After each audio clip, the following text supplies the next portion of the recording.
emrat, por mendoj që dhënje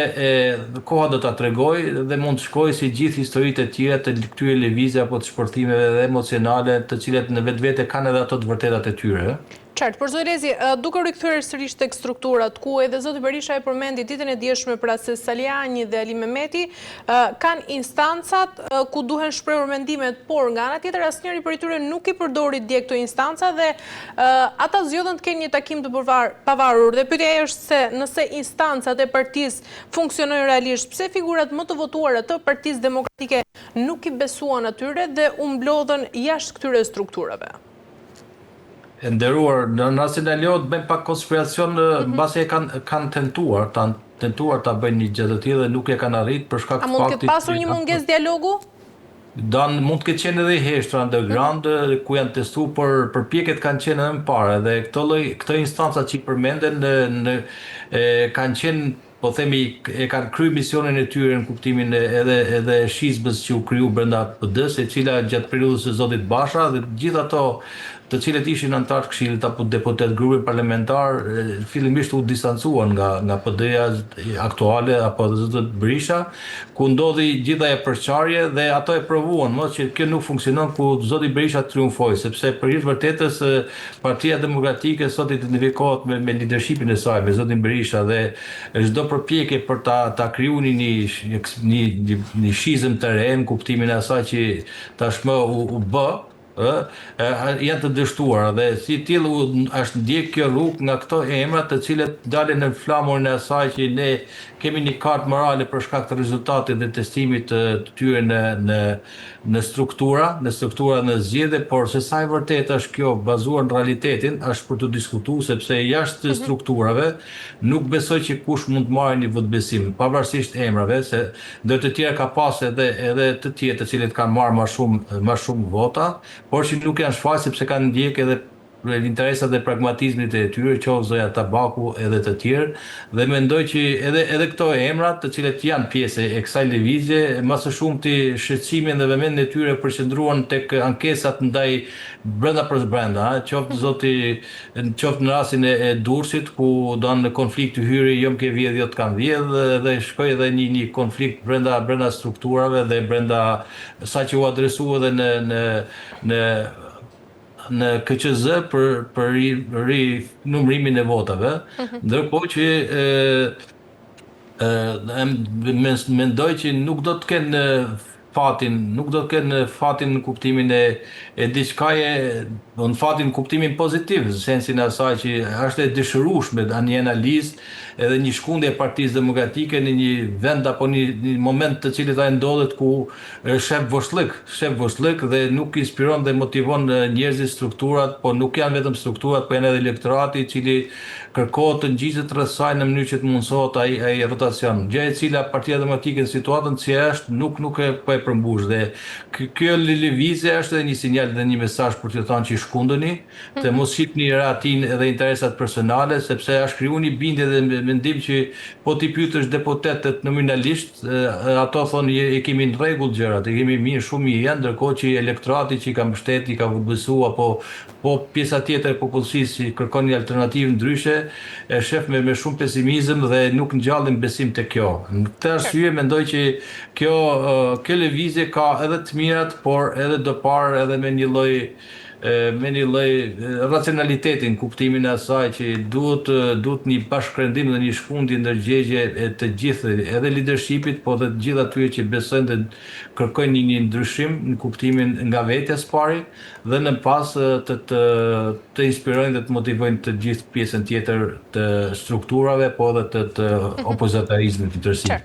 Zoti Rezi, nga ana tjetër mund të shohim lidhjen e një fraksioni pra të votës brenda Partisë Demokratike, pra që nuk e merr më mandatin nga kryetari, por nga qytetarët dhe që po përgatitet negocioj ose nga ana tjetër dhe të sfidoj leadershipin, sepse listat e hapura prodhuan, ashtu si e dim, politikan me legjitimitet personal dhe nga ana tjetër takimi mes tyre, edhe pse Berisha e minimizoi, po lexohet në të gjitha mediat si një organizim i një grupi ndikues brenda partisë. Mund të shihet si një gjë e tillë, nderuar, me fjalë përpjekjet nga segmente apo grupe grupe brenda PD-s ka pasur për sa i përket legjitimitetit të fraksionit, të mendimit ndryshe, të cilit nga ana formale faktike edhe janë lejuar deri në një farë mase, por për zotin Berisha kjo nuk përbën shqetësim. Kur flasim për zotin Berisha për pjesën institucionale zyrtare të Partisë Demokratike, sepse ai ka thënë që çdo kush ka të drejtë të kandidojë edhe për këtyre kandidatëve, për këtyre emrave ku edhe zoti Berisha nuk ka lënë të kuptojë që edhe ai do jetë pjesë e garës, dhe pra aq kohë do jetë por në pjesë e fakt zoti Lezi të mos harrojmë këtu se në politik shqetësia ndonjëherë shprehet edhe për të mbuluar të gjitha ato shqetësimet reale që mund të ketë edhe brenda partisë së zoti Berisha, mund të ketë edhe ndonjë përçarje. Zoti Berisha e ka kaluar testin e provës dhe të mbijetesës vetë me sukses. Gjithë ato përjetime që ka ndodhur me të triumfoi. Kemi parasysh shizmën, ja morën grupin parlamentar, ja morën partinë edhe ju rikthye. Dhe nuk besoj që është një lider që nuk mund të mposhtet edhe nga këto zëra, pavarësisht faktit që në prognozën e tyre, secili prej tyre shef edhe të ardhmen e tij politike. Kemi parasysh zotin Saljani, i cili ndaj tij u mor ai vendim që u mor dhe ka një kufizim për sa i përket konkurimit në sensin e asaj, por në jafat për te asaj ligjor, zoti Saljani për këtë synon në mënyrë që të ketë një leadership Partisë Demokratike, po nuk e di se sa është në gjendje dhe ka korasën e duhur për ta tërheqë karrocën e madhe të leadershipit të opozitarizmit, por për sot Partia Demokratike bizotërohet dhe ka një fuqi të madhe në zoti Berisha me gjithë çka i përfaqëson vetvete, dhe ka strukturat, ka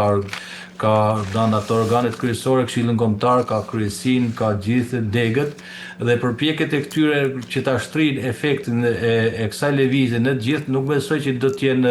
nuk do të maturohen në atë sens që të përbëjnë një shqetësim. Për atë themi që zoti Berisha e shef me qetësi këtë dhe nuk jep vëmendjen e duhur. Pra aq kosa që nuk përbëjnë kërcënim dhe rrezik për të dhe për leadershipin e Partisë Demokratike. Në të kundërt, nëse do të vijë një situatë e cila do të përshkallëzohet dhe do ketë një frymë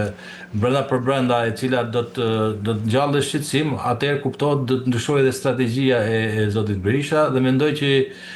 kjo është diçka në këtë sens do pa, dhe nuk mendoj që do të shkojë drejt një skenari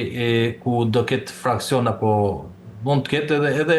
prej tyre të cilët nuk kanë do të ndështojnë këtë lloj nisëm, sepse kjo ka nisë e tillë që nga zoti Xhaferi, ku e proklamoi si lëvizje, dhe dihen qëndrimet e zotit Xhaferi për opozitarizmin e tyre, dhe këto dy tre emra dhe të tjerë kanë u shfaqen, por mendoj që zoti Partia Demokratike e kontrollon çdo lloj lëvizje brenda saj për hir të vërtetës, për kaq kosa që ka fuqinë, ka mjetet, ka strukturat, dhe sepse tek e fundit si do shpërfaqet dhe do të kjo frymë nëpërmjet strukturave, po këto struktura kemi parasysh që kanë një kimi shumë të fortë të marrëdhënieve historike me Partinë Demokratike, me leadershipin e saj, dhe janë identifikuar, dhe nuk mendoj që edhe shpejt tyre mund të vinë prej propagandës që bën qeverisja apo bën segmente caktuara për ta përçarë më tepër PD-n, për ta dobësuar atë, dhe PD nuk e meriton një dobësim apo një përçarje të tjetër të rradhës, e cila do jetë në dëm edhe të vetë këtyre demokratëve dhe strukturave të saj, po edhe po themi edhe më gjerë se kaq, kemi parasysh misionin e Partisë Demokratike, e cila ka përfaqësuar aspiratat e më tepër se gjysmën e shqiptarëve, ku sot janë dyndë për dyrë të Evropës në gjetjen e një fati më të mirë në kushte që PD nuk afron shpresë, në kuptimin e opozita nuk afron shpresë, është e përçarë e kështu me radhë. Por mendoj që është një moment edhe strukturat të shkunden, për hir të vërtetë strukturat nuk janë nivelin e përgjegjësisë të tyre, janë të përçara, kanë klane dhe administrimi i tyre bëhet në interesat e personave të cilët janë mbartë në emër gjasme të zgjedhjes së tyre, ndërkohë që nuk i justifikojnë atë besim për shkak të faktit që i mshojnë më tepër interesit të tyre personal, për ta marrë teng strukturën përkatëse. Kemi parasysh këtu edhe nga eksperiencat që ndodhen në zgjedhjet e fundit, ku u shfaqen brenda një dege dy tre po themi